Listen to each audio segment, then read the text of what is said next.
Ha sido precioso ver cómo muchas veces damos por sentado estas cuestiones de la vida espiritual, de la cotidianidad espiritual. Y respecto a la cena del Señor, solo como para iniciar con un dato curioso, es interesante ver que en la época de la iglesia primitiva, en el Nuevo Testamento, para ser específicos, la cena del Señor no es llamada tal cual la cena del Señor o la Santa Cena, pero tiene nombres que se le relacionan mucho. Hay aproximadamente tres formas distintas en la palabra. Por ejemplo, en Hechos 2:42 se nos dice que la iglesia se dedicaba continuamente a las enseñanzas de los apóstoles, a la comunión y dice al partimiento del pan, que es una clara referencia a la cena del Señor y a la oración. Hace algunas semanas aprendíamos en 1 Corintios 10, los días domingos, que también se le llama la copa del Señor, que también se le llama también la mesa del Señor. Sea de una forma o sea de otra manera, hermanos, el hecho es que la iglesia primitiva tenía muy, pero muy presente las ordenanzas que Jesús había dado una vez que él ascendió y que su Espíritu Santo ahora estaba habitando en la iglesia. Y es interesante ver todas las señales que los apóstoles hicieron, que los discípulos hicieron, y durante el evangelio se fue expandiendo. Pudimos darnos cuenta de que a lo largo de la historia de la iglesia, de muchas reformas que hubieron, de tantos avivamientos tal cual en esa palabra que Dios permitió a lo largo de la historia de la iglesia.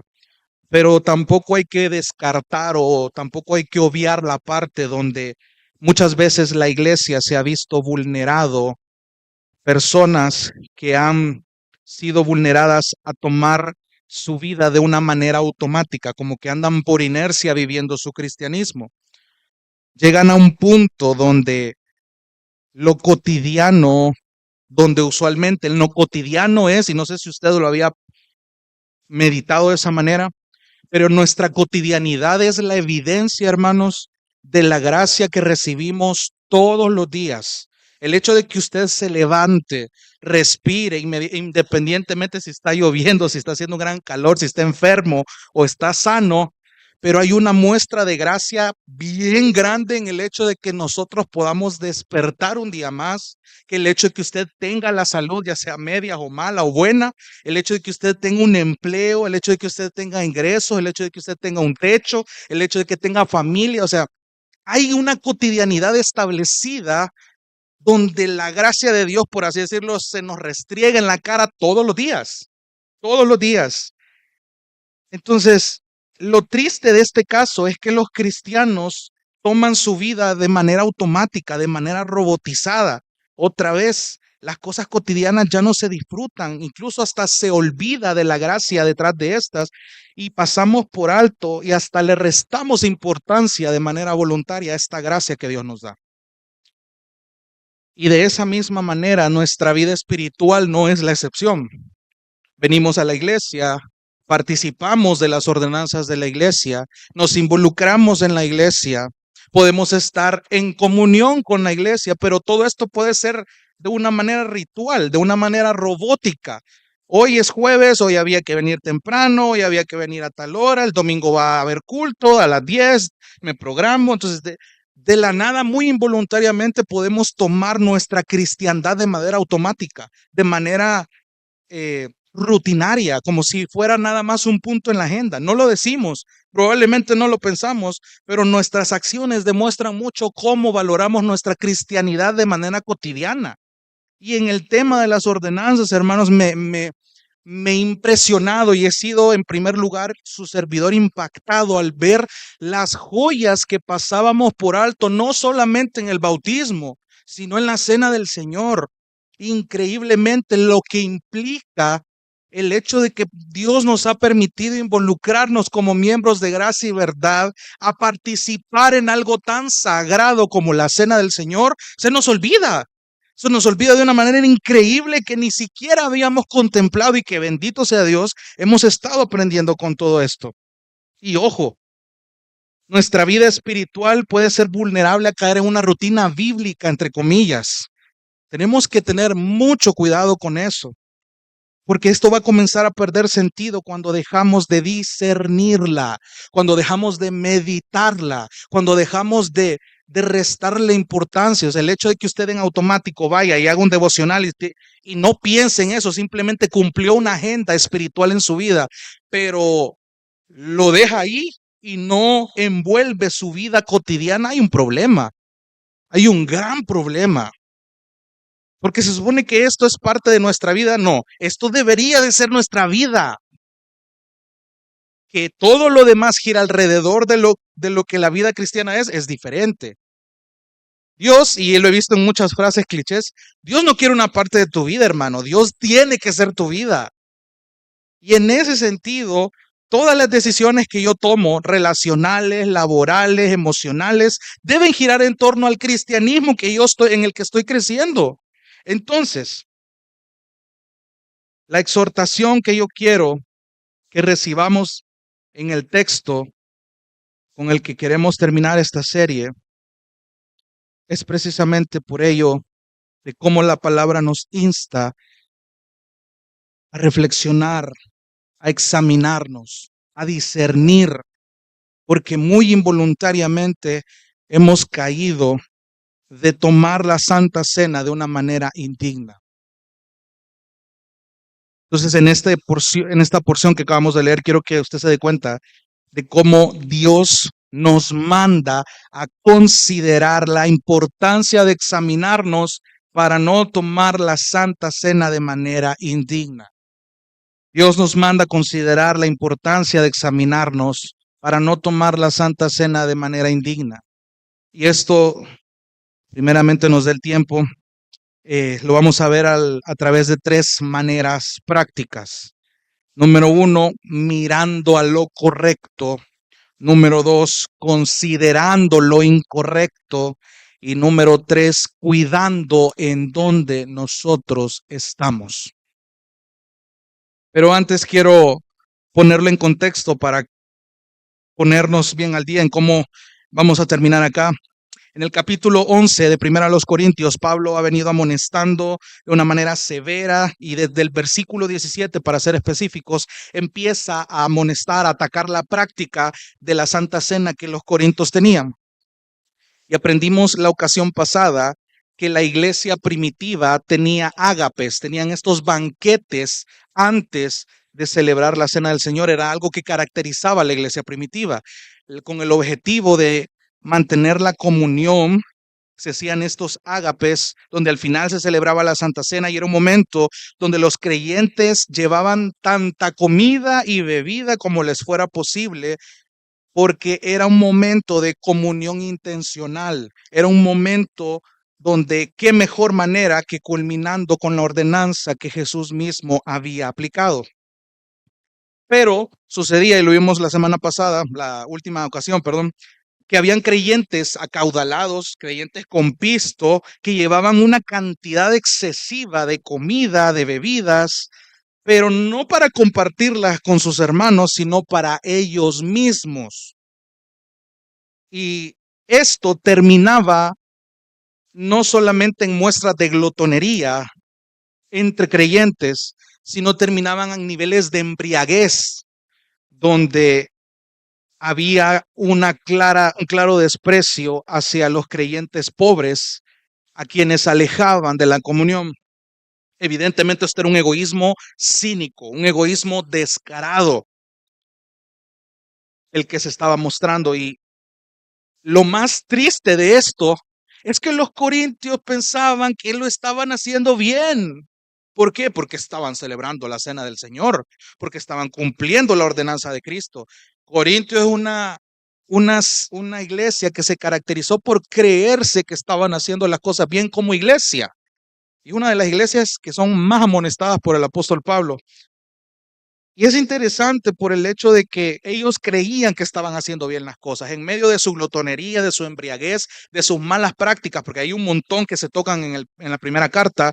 Pero en el caso de la Cena del Señor, la evidencia de egoísmo, el egoísmo que estaba aflorando en estas acciones y específicamente en la ordenanza de la Cena del Señor era terrible, terrible. O sea, en los versículos anteriores vimos eso y es acá donde muchos teólogos y comentaristas le llaman a esta sección de los versículos 23 al versículo 26, lo llaman la joya en medio de un camino lodoso.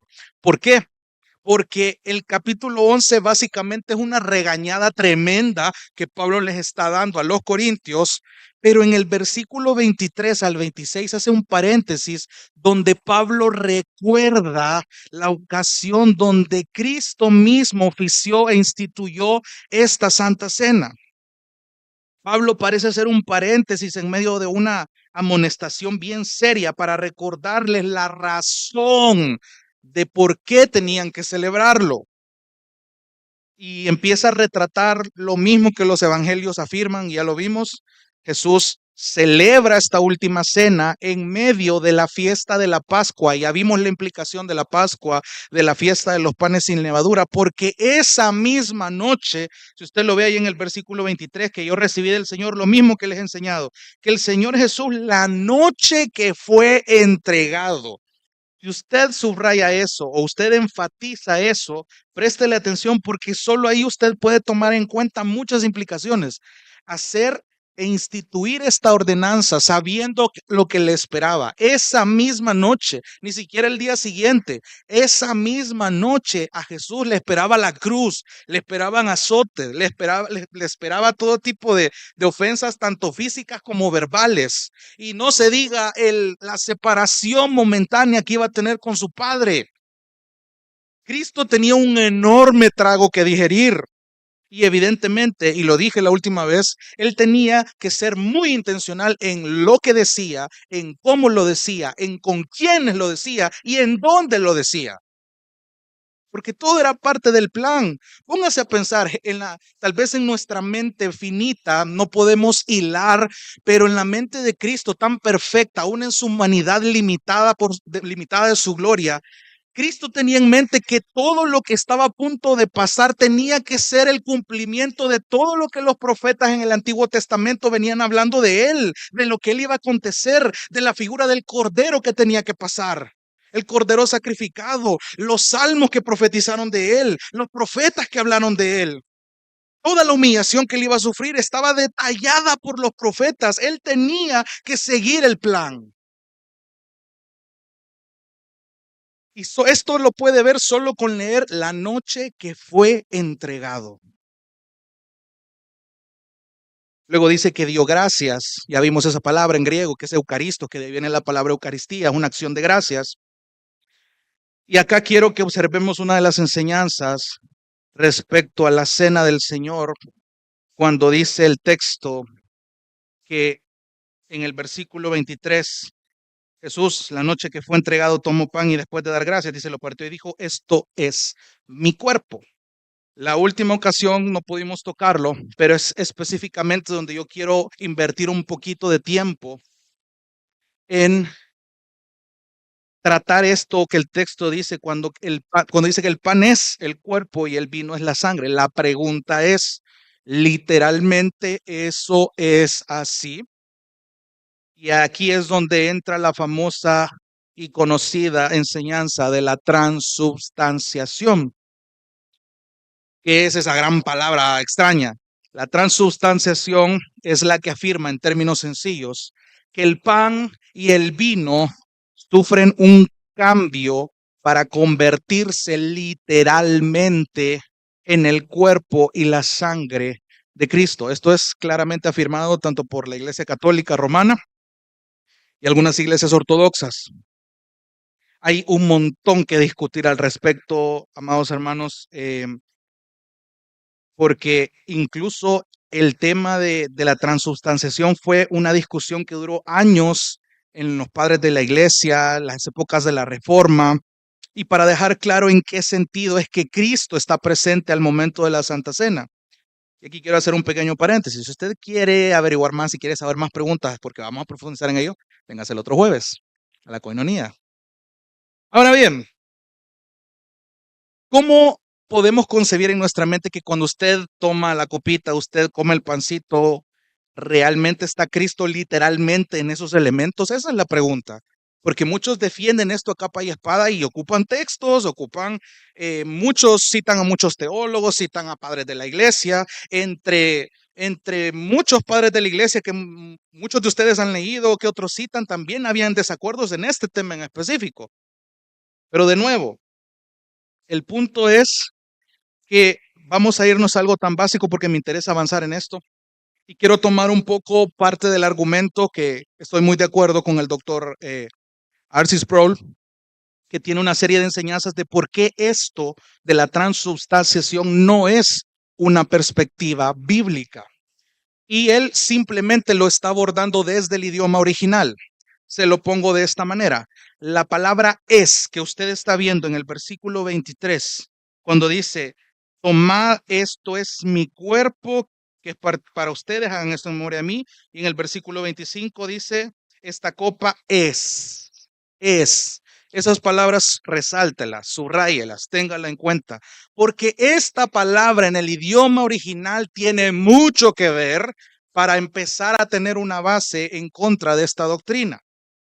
Porque se lo digo, en el griego, la palabra ser, el verbo ser, dependiendo del contexto, ojo acá, dependiendo del contexto, puede significar ya sea una realidad literal, que se traduce como es, y se lo explico de esta manera.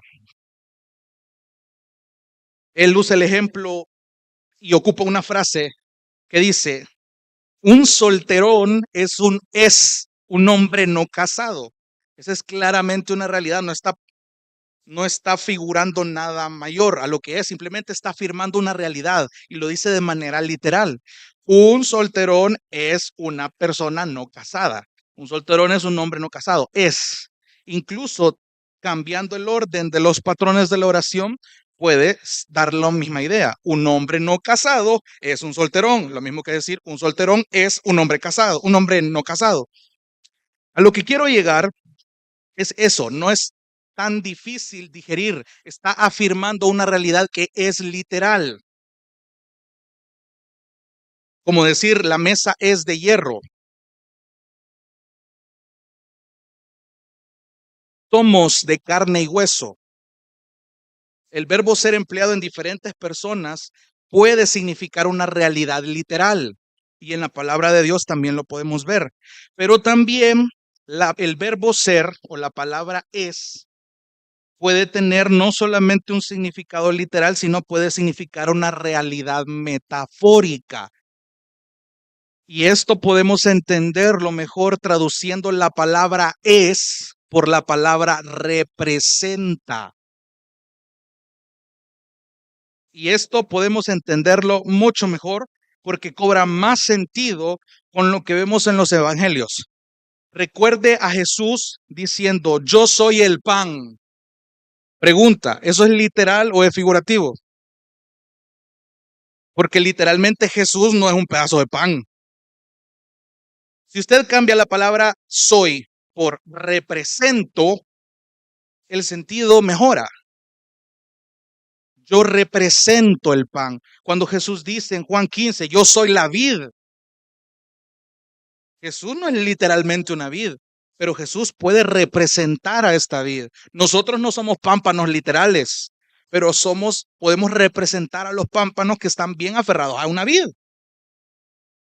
Juan 10 dice Jesús, yo soy la puerta. Jesús no es literalmente una puerta, pero se entiende que la representación es el acceso al Padre, como una puerta sirve de acceso de un lugar a otro. Yo soy el buen pastor. Literalmente Jesús es un pastor de ovejas y nosotros somos literalmente animalitos con lana. No, pero la representación por el texto griego tiene mucho que ver cómo lo entendemos. Incluso no solamente cuando Cristo lo afirma, sino cuando Cristo lo aplica a nosotros como iglesia. Cuando Él dice en Mateo, ustedes son la sal de la tierra, pregunto, ¿eso es literal? No somos sal. Una cosa es ser salado, pero no somos sal. Ahora bien, Ustedes son la luz del mundo. ¿Es literal? No, es representativo. Entonces, de entrada, el contexto de Primera los Corintios capítulo 11, versículos 23 y 24, el idioma original me está diciendo que la palabra es, no es literal. Empezando por ahí, hay un montón de argumentos que en su momento lo vamos a tocar. Pero empezando por el idioma original, yo no puedo afirmar que cuando yo agarro la copa es literalmente la sangre de Cristo la que está presente ahí. Igual con el pan, no tiene sentido. Se ha buscado un montón de argumentos muy profundos que ustedes, si no las piensa bien, fácilmente puede decir amén. Pero de nuevo, le hago la invitación a que venga el otro jueves. A lo que yo quiero llegar, hermanos, es que cuando nosotros tenemos en cuenta este tema de la transubstanciación, claro, hay muchas iglesias que lo afirman, hay muchas iglesias que lo practican, pero literalmente esto es parte de tener una conciencia correcta, porque este primer punto es al que quiero llegar. Cuando nosotros estamos mirando hacia lo correcto, cuando nos direccionamos hacia lo correcto, es parte de comenzar a considerar y a cuidarnos de tomar la cena del Señor de manera indigna. Cuando entiendo algo tan básico que el Señor dice, este pan es mi cuerpo, esta copa es mi sangre, y ni siquiera ese es otro plus. No dice que esta copa es mi sangre. De entrada, el orden de las palabras, esta copa es el nuevo pacto que está representado en mi sangre. Entonces ya cambia mucho más gracias al idioma. El sentido es representativo. Por eso afirmamos que los elementos son un simbolismo.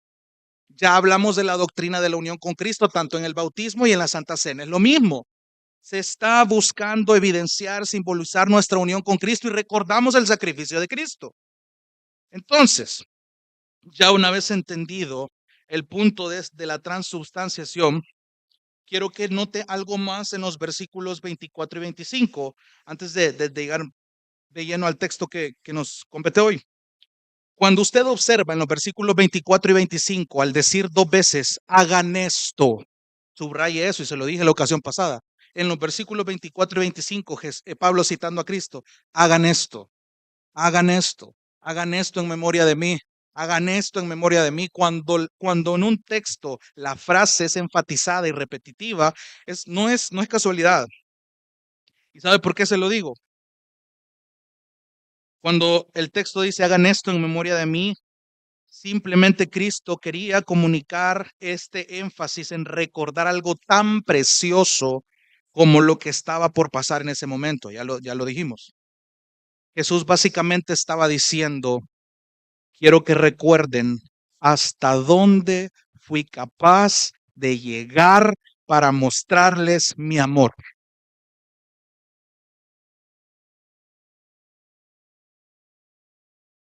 Recuerden hasta dónde fui capaz de llegar para mostrarles mi amor. Y aquí hay una verdad maravillosa en eso, hermano, que no tiene que olvidar. Porque de eso se trata. Otra vez, este primer punto, de mirar hacia lo que es correcto. ¿Sabe a qué me estoy refiriendo específicamente cuando digo mirar hacia lo correcto? Es que ve hacia la cruz. Mirar hacia lo correcto es mirar hacia la cruz. ¿Sabe por qué? Porque ahí recordamos realmente cuánto Dios nos ha amado. Hermanos, préstenme atención, por favor. El error que muchas veces cometemos usted y yo es que medimos el amor de Dios a la luz de nuestras circunstancias. Medimos el amor de Dios si nos va bien o si nos va mal. Si nos va bien, Dios nos ama. Si nos va mal, Dios no nos ama. No es así. No midamos el amor de Dios a la luz de lo que nos pasa. ¿Sabe cómo tiene que medir el amor de Dios? A la luz de la cruz. Cuando usted mide el amor de Dios a la luz de la obra de la cruz, usted realmente puede decir, Dios me ama a pesar de.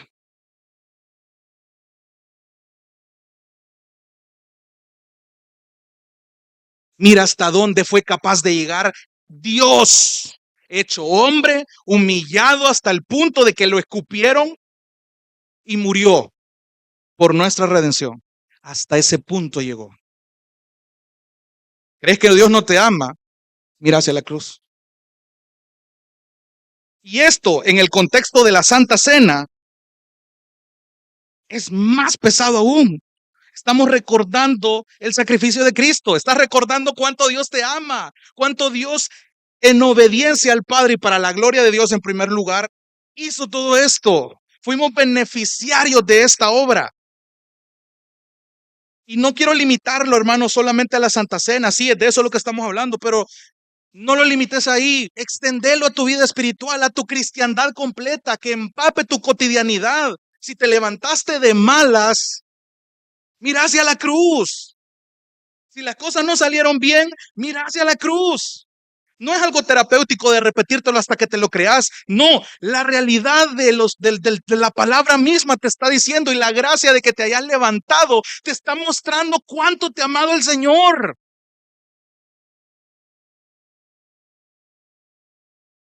En la vida cotidiana podemos ver el amor de Dios. Versículo 26, cuando está diciendo ahí, porque todas las veces que hacen esto,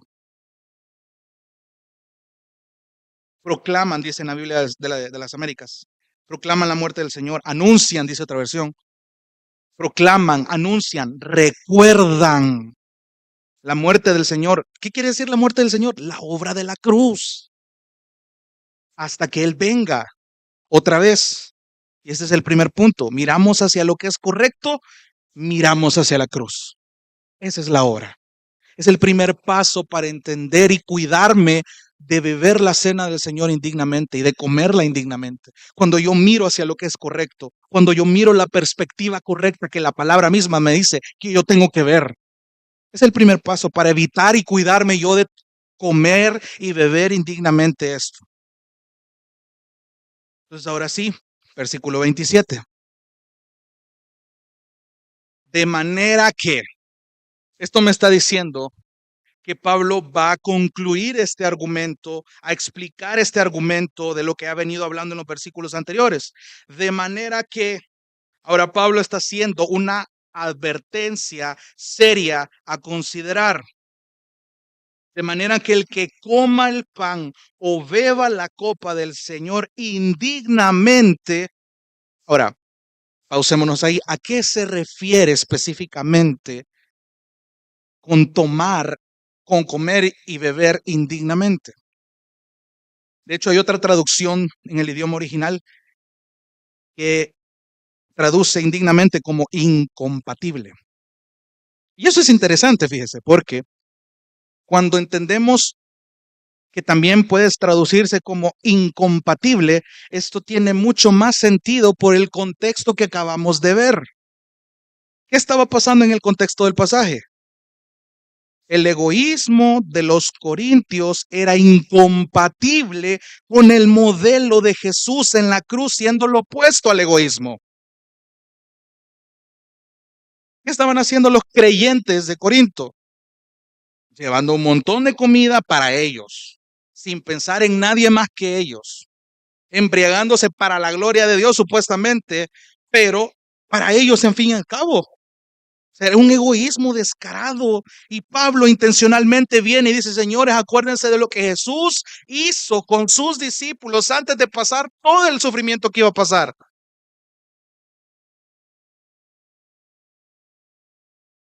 De manera que el que come el pan y beba la copa del Señor de manera incompatible, como ustedes lo están haciendo, Corintios, ¿sabe qué va a pasar? Va a ser culpable del cuerpo y de la sangre del Señor. Me quiero detener un momentito acá. Aquí es donde yo quiero llegar al segundo punto. Considerar lo incorrecto. ¿Qué quiero decir con considerar lo incorrecto? Es simplemente ver las evidencias de algo indigno, de algo incompatible. Hermano, quiero que preste atención a lo que voy a decir. Y me encantó ver esto en labios de un pastor. Pregunto, Tú eres miembro de Gracia y Verdad solamente los días jueves y domingo. Tú eres un miembro comprometido, un asistente regular de Gracia y Verdad. Únicamente ese título te lo adjudicas los jueves y los domingos que nos reunimos.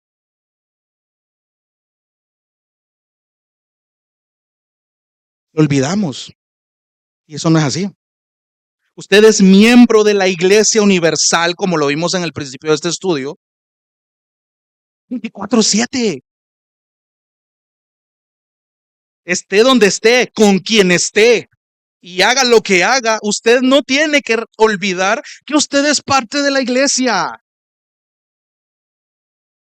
Para ser específicos y a nivel local, usted es miembro de Gracia y Verdad, esté donde esté, porque se ha comprometido con una membresía. Se ha comprometido primeramente con el Señor. ¿Por qué le digo esto?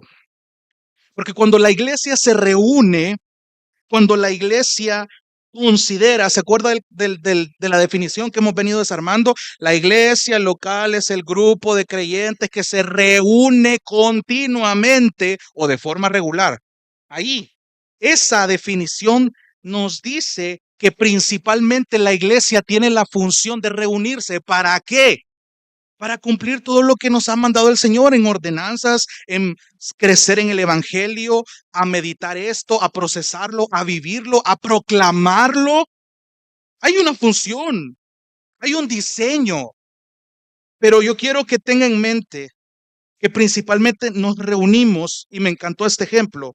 Usted mira un equipo de fútbol y evidentemente todos juegan unidos. Los jugadores de fútbol siguen siendo jugadores de fútbol mientras rindan en sus trabajos. Los jugadores de fútbol estén en Multiplaza o en algún otro centro comercial, es fulano de tal el jugador de tal equipo, aunque no esté jugando.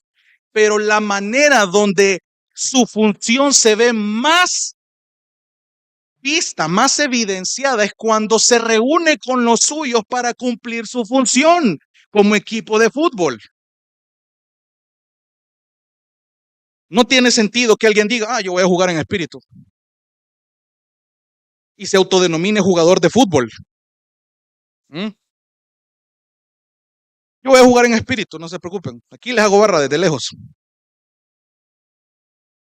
Cuando la iglesia se reúne, cumple su función como tal. Y sabe lo que ocurre es que el cuerpo se está reuniendo y la cena del Señor lo que está haciendo es reforzar la conciencia de esta reunión. De entrada con la Santa Cena estamos diciendo, señores, la reunión es importante. Que ustedes estén aquí presencialmente es importante. Por eso es que fue un gran debate cuando vimos a muchas iglesias haciendo la Santa Cena en línea. Porque cuando venís acá, participás, estás diciendo la presencia de los miembros de Gracia y Verdad como parte del cuerpo de Cristo universal es importante. Decir que vos estás lejos y en espíritu con tus hermanos no es el chiste, no es el diseño, no es la idea de la palabra del Señor. Ustedes celebran la cena y nosotros la celebramos recordando el Evangelio. ¿Sabe lo que Pablo le estaba diciendo a los corintios? Ustedes piensan que están reuniéndose, y él lo dice en el texto. Qué triste que ustedes no se están reuniendo para lo mejor, sino para lo peor, para lo más bajo. Corintios, ustedes celebran la cena del Señor pretendiendo que recuerdan el Evangelio, pero sus vidas no reflejan ese Evangelio. Eso era lo que Pablo estaba diciendo. Ahora, ¿qué quiere decir en el versículo 27? Que aquel que no coma y beba de una forma compatible con el Evangelio que dice vivir, va a ser culpable del cuerpo y de la sangre. Y quiero que no olvide una realidad. Si de nuestros méritos dependiera, hermanos, ninguno de nosotros es digno de tomar la cena del Señor. Si dependiera de los méritos de Jonathan, Jonathan no es digno de tomar la cena del Señor. Porque no fueron mis méritos los que otorgaron el beneficio. No son mis obras los que me permiten recordar. anunciar, ser iglesia tal cual. ¿Sabe por qué? Únicamente podemos participar por la obra de la cruz. Se lo repito, porque son cosas básicas que supuestamente ya sabemos, pero que pasamos por alto. Únicamente la obra redentora del Señor, por eso podemos participar en la cena. De manera simbólica, los elementos nos comunican eso.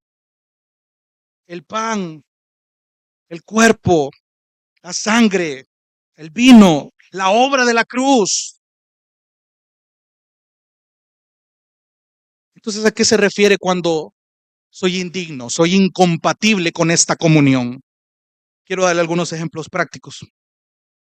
Participar de manera indigna, de manera incompatible, se refiere a hacerlo de manera mecánica. Lo que le decía al inicio, cuidémonos de venir a la iglesia solo para llenar una agenda.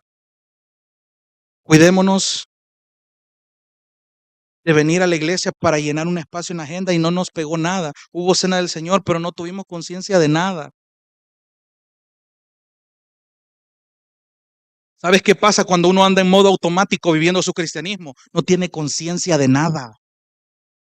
Aquí le entró una verdad bíblica, aunque traigamos aquí al mayor teólogo que vemos en las redes sociales, le puede predicar la mejor verdad y todos lloraron, pero usted sin conciencia le entra aquí y le sale por acá. No pasó nada. No hay conciencia, no hay confrontación en el corazón, hay amargura. Eso es tomar la cena del Señor indignamente, cuando hay amargura dentro, cuando hay resentimiento en el corazón, cuando hay una actitud rebelde ante pecados específicos que no queremos confesar ni abandonar. Hermano, usted no me lo puede negar, ni el Espíritu Santo mucho menos, que es el que discierne todo. Ustedes y yo tenemos pecados que debemos trabajar. Tenemos todos. Hay un pecado en específico que usted tiene que confesar, que usted tiene que abandonar, que usted tiene que pisotear, que usted tiene que rechazar. Porque si el pecado se está volviendo algo cotidiano en nuestras vidas, no hay conciencia. Y cuando venís y tomás la cena del Señor, hermano, la estás tomando de manera indigna, la estás tomando de manera incompatible. Y la palabra del Señor te está diciendo que sos merecedor y culpable del cuerpo y de la sangre del Señor. Otra vez, no está hablando aquí de manera literal, pero es un asunto serio ser culpado del cuerpo y de la sangre. ¿Sabe por qué? Porque ¿qué representa el cuerpo y la sangre? La obra de la cruz. Cuando tú venís con una mala actitud, con amargura, con enojo, con resentimientos, con cualquier cosa que te obstaculice de estar en sintonía, de ser compatible con esta comunión, es como que si estuvieras despreciando el sacrificio de la cruz, que ese acto de amor te valió. Y me encanta el ejemplo que da el pastor Sugel Michelén. ¿Has visto a alguien pisotear una bandera, quemarla? No es tanto que se dañe la tela lo que se quiere comunicar al pisotear una bandera, al quemarla, sino lo que representa. Es exactamente lo mismo cuando tú venís con esa actitud a participar de la cena del Señor. Lo que representa el sacrificio de Cristo en la cruz, el amor más grande demostrado de Dios hacia la humanidad, te vale. No te interesa. ¿Sabe qué es lo peor? Que no nos damos cuenta. Andamos en automático. Agarramos el pan, agarramos el vino para adentro y ahí estuvo. Es serio ser culpado. De hecho, muchos comentaristas y muchos estudiosos del idioma original agregan una palabra entre será culpable y entre paréntesis ponen de profanar el cuerpo y de la sangre del Señor. O sea, esto se traduce como si nosotros mismos hubiéramos participado en el asesinato de Cristo. Así de serio lo toman.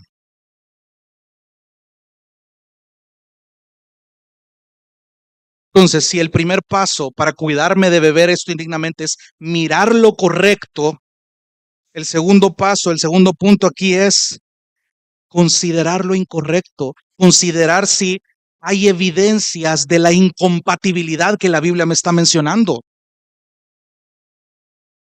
Porque la palabra me está diciendo, yo puedo ser culpable de esto si lo bebo y lo tomo de esta manera. Versículo 28. Por tanto, habiendo establecido todo lo anterior antes mencionado, concluyo con esta exhortación, con este imperativo, con este mandato que no es opcional, sino un mandato mismo de Dios. Por tanto, versículo 28, examínese cada uno a sí mismo. Aquí quiero ir con el tercer punto. Una manera práctica de cuidarnos de comer y beber indignamente es cuidando a dónde estamos. Cuando la palabra del Señor dice examínese, otras traducciones pueden ser verifique, verifiquen, comprueben, disciernan realmente. ¿Qué cosa? Si está teniendo una actitud indigna, si su actitud es incompatible con la comunión que fue diseñada para la iglesia.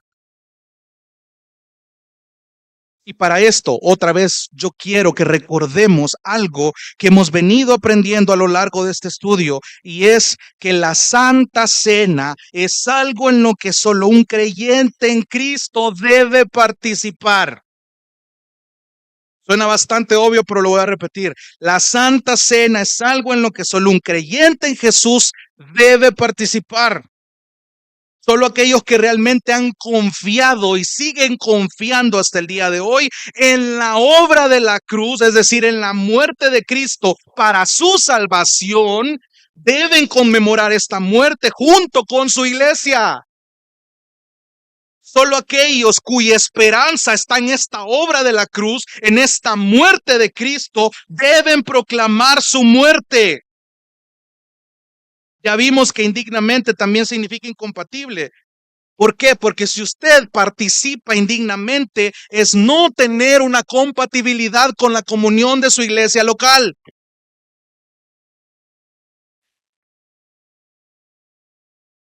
Y si vemos el contexto del pasaje, Pablo aquí le está tirando duro a los corintios, porque está pensando en el grave pecado de egoísmo que los creyentes tienen contra otros. Y esto se traduce a, ¿sabes qué también puede implicar que tú participes indignamente? ¿Sabes lo que estás comunicando con ello? Que tú estás participando sin confiar en Cristo. Y eso es grave.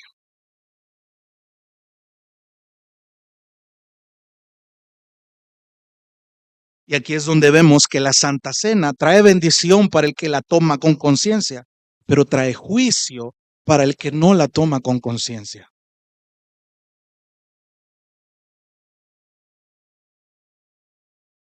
Y esto también puede aplicarse. Han habido personas que nos han visitado por primera vez, personas que no son creyentes, y por la perfecta providencia del Señor, ya ha pasado que llegan justo en un servicio de Santa Cena. Y esa es una oportunidad maravillosa. Porque cuando eso sucede, el no creyente tiene que recordar que necesita confiar en Cristo. Pues el hecho de que no esté invitado a participar en la cena del Señor ya le está diciendo algo. Y evidentemente estas personas, aún en su incredulidad, tienen una conciencia, aún en eso. ¿Sabe por qué? Porque sabe que no puede participar de los elementos. Muy involuntariamente, pero hay una conciencia de yo no pertenezco aquí. Hay una cena, ahí se sirve el pan, se sirve el vino, y esto pasa. Y vamos a hablar de eso más adelante. Y aquí quiero comunicar algo importante. Hermanos, la Santa Cena, y lo hemos visto desde la definición de la iglesia, desde el día 1 de esta serie de la teología de la iglesia, la Santa Cena es una ordenanza evangelística. Si me remito otra vez a la definición de iglesia local, los creyentes se reúnen para afirmarse, para supervisarse y para cumplir las ordenanzas que el mismo evangelio manda.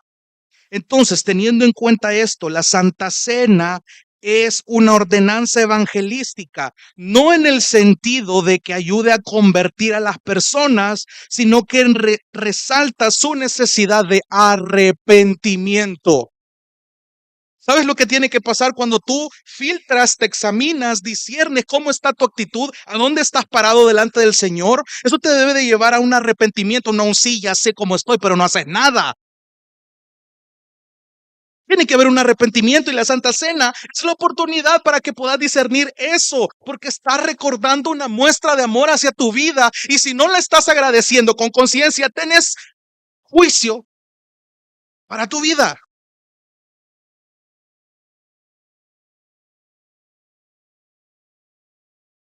Supuestamente ya lo sabemos. De nuevo, la Santa Cena es una ordenanza evangelística, no en el sentido de que ayude a convertir a las personas, sino en que resalta su necesidad de arrepentimiento. Hermano, todos los días, no solo cuando hay Santa Cena, todos los días debemos anhelar arrepentimiento delante del Señor, porque todos los días pecamos. Le recuerdo lo que dice 1 Juan, que si confesamos nuestros pecados, Él es fiel y justo. Vaya, entonces ¿por qué no lo hace? Está viviendo en automático. Cuidado, hermanos.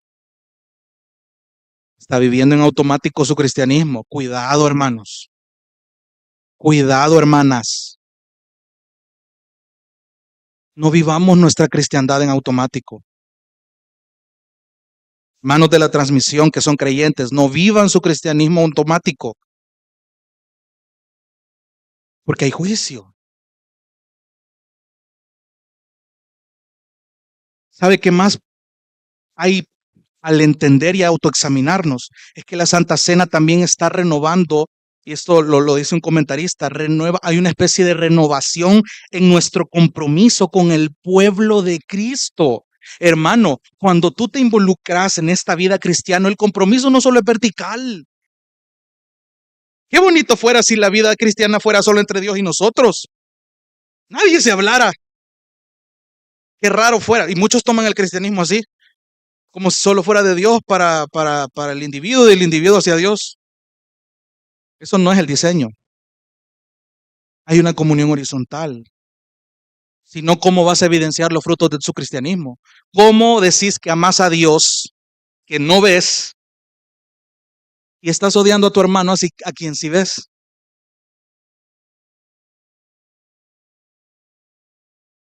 Cuando usted participa de la cena del Señor, usted está comunicando que usted le deleita la comunión con Cristo a través de la comunión con sus hermanos. Por eso es que en Gracia y Verdad tenemos la costumbre de hacerlo al revés a la iglesia primitiva. Participamos de la Santa Cena y luego tenemos un ágape. Es intencional. La última vez se los dije, hermanos, lo que menos le tiene que importar de los ágapes es la comida.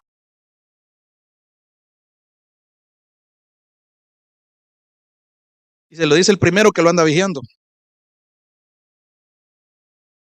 Lo que menos le tiene que importar de los ágapes es la comida. Porque usted se deleita en la comunión con Cristo a través de la comunión con sus hermanos, porque también está aprendiendo lo que Cristo está obrando en sus hermanos. Ojo, pero esto es una responsabilidad asignada por Dios mismo hacia usted como oveja del redil. Y eso lo vimos. Dese un repaso por aquellas enseñanzas donde vimos el privilegio de la membresía, la autoridad de la membresía y la responsabilidad que usted como membresía tiene. Esta ordenanza es responsabilidad de la iglesia. Si usted participa del pan y de la copa, usted se está obligando a cuidar del cuerpo. Si usted está afirmando que Cristo es su Salvador en la cena del Señor, necesariamente usted está afirmando que su pueblo son sus hermanos que lo rodean, sus hermanas. Otra vez, 1 Juan 4:20, si alguno dice yo amo a Dios y aborrece a su hermano, es mentiroso. Pues el que no ama a su hermano a quien ha visto, ¿cómo puede amar al Dios quien no ha visto? ¿Sabe por qué? Porque vivimos en automático. Unirnos a Cristo, la unión con Cristo significa unirnos con los demás también. La unión con Cristo produce de nuevo esa unión con su cuerpo, con los que también están unidos a Él. Y cuando la iglesia se reúne hay una sola unión con el de arriba, con nuestro Salvador, con nuestro Redentor.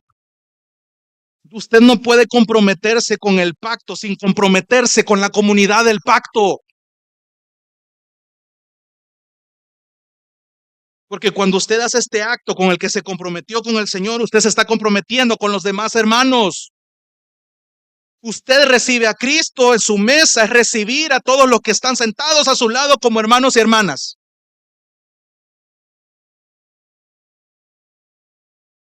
Cuídese de andar en automático con su cristianismo.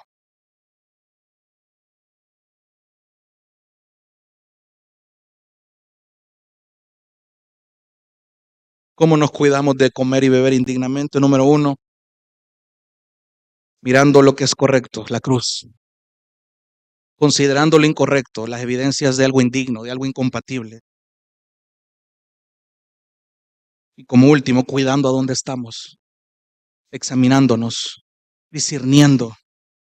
De manera que el que come el pan o beba la copa del Señor indignamente será culpable del cuerpo y de la sangre del Señor. Versículo 28. Por tanto, examínese cada uno a sí mismo y entonces coma del pan y beba de la copa. Porque el que come y bebe sin discernir, subraye eso, es todo lo que hemos estado hablando, sin andar en automático. Si usted está participando de la cena del Señor en automático, la Biblia dice que usted está comiendo y bebiendo juicio para sí. Si usted no discierne correctamente el cuerpo del Señor, no come ni bebe, juicio para sí está adjudicándose. Y quiero terminar con esta distinción que en gracia y verdad tenemos, y no es solamente exclusivo nuestro. Nosotros practicamos algo llamado la comunión cerrada en la Santa Cena.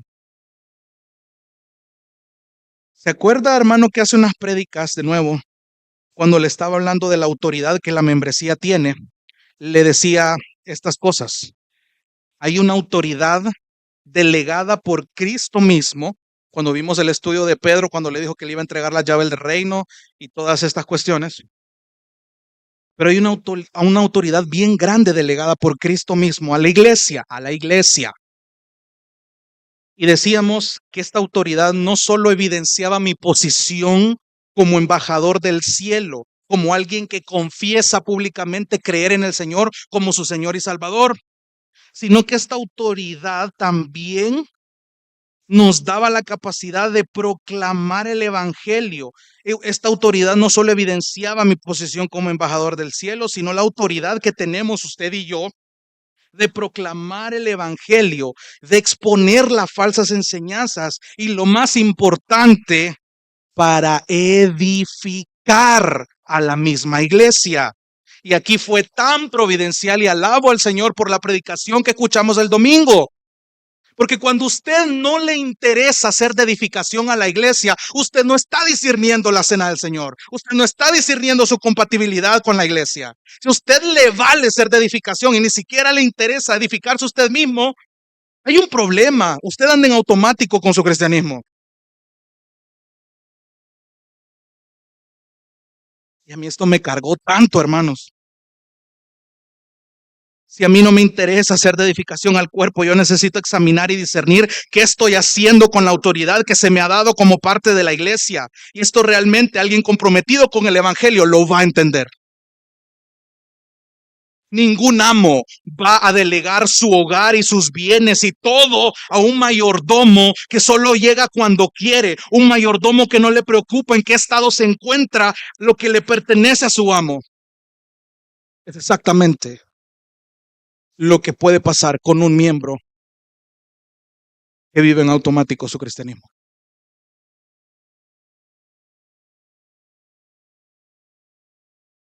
El pastor R.C. Sproul lo dice de esta manera, cito: uno de los principios fuertes que surgieron de la Reforma protestante respecto a la Cena del Señor es lo que se llamó cercar la mesa, entre comillas.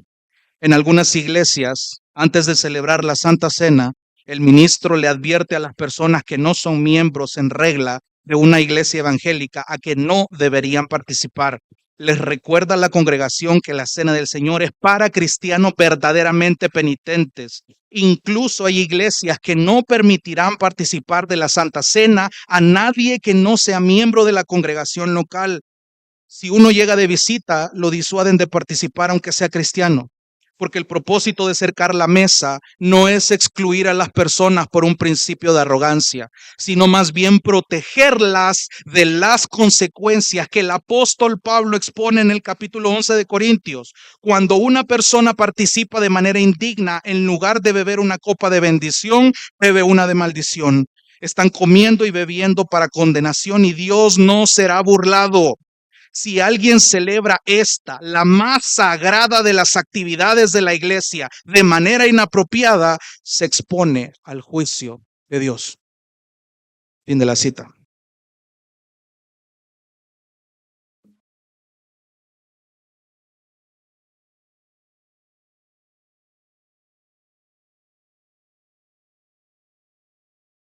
Hermano, ¿cómo estás?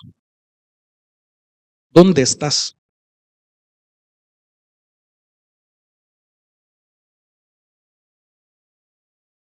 Quiero que tomes esto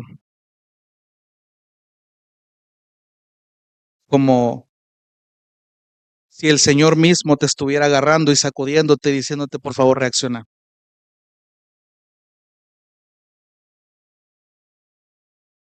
Detengámonos de vivir en automático, porque va a ser bien yuca pasar años en el Evangelio tomando la cena del Señor de manera indigna y acarrear un enorme juicio al final. Mira todo lo que habíamos pasado por alto. Mira la comunión de lo que muchas veces nos perdemos.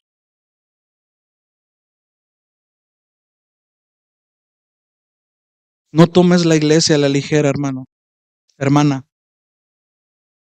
Dios la diseñó perfectamente como está en la palabra. Dios diseñó que un montón de pecadores con una ensalada de personalidades se amaran entre sí. Es algo que solo Dios puede hacer.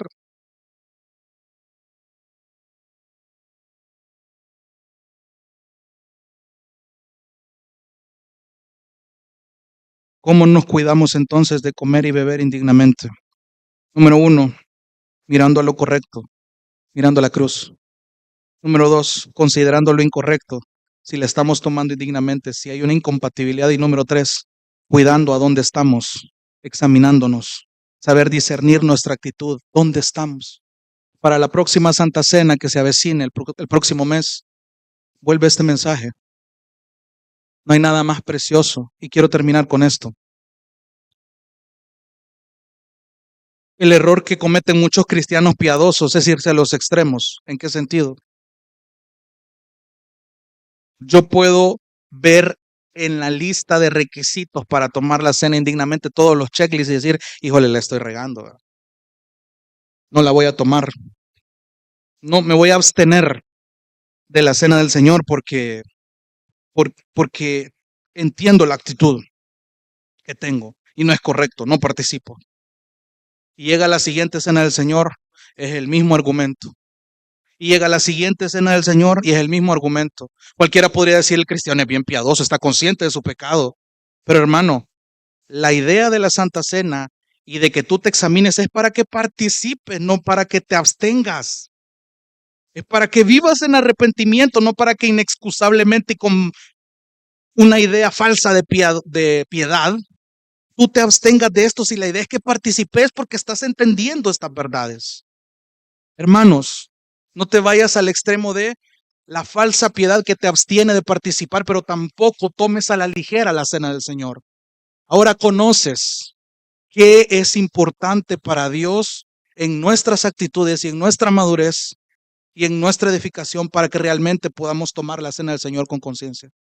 Que Dios nos ayude a cada uno de nosotros a discernir correctamente y examinarnos para no comer y beber juicio para nuestras vidas.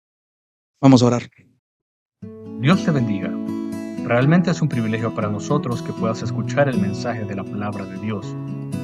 Esperamos que Dios obra en tu vida grandemente a partir de lo que puedas escuchar y aprender a través de este sermón. Sin embargo, creemos que solo este sermón es insuficiente y no debería de suplantar por ningún motivo tu asistencia a una iglesia local. La iglesia local es el medio por el cual Dios obra en la vida de su pueblo. Te motivamos a que busques una iglesia sana donde congregarte o puedas contactarte con nosotros en nuestras redes sociales para que nos puedas visitar. Será un gusto poder servirte y que podamos juntos adorar a Dios en comunión con sus redimidos mientras aprendemos de su palabra. Que el Señor te bendiga.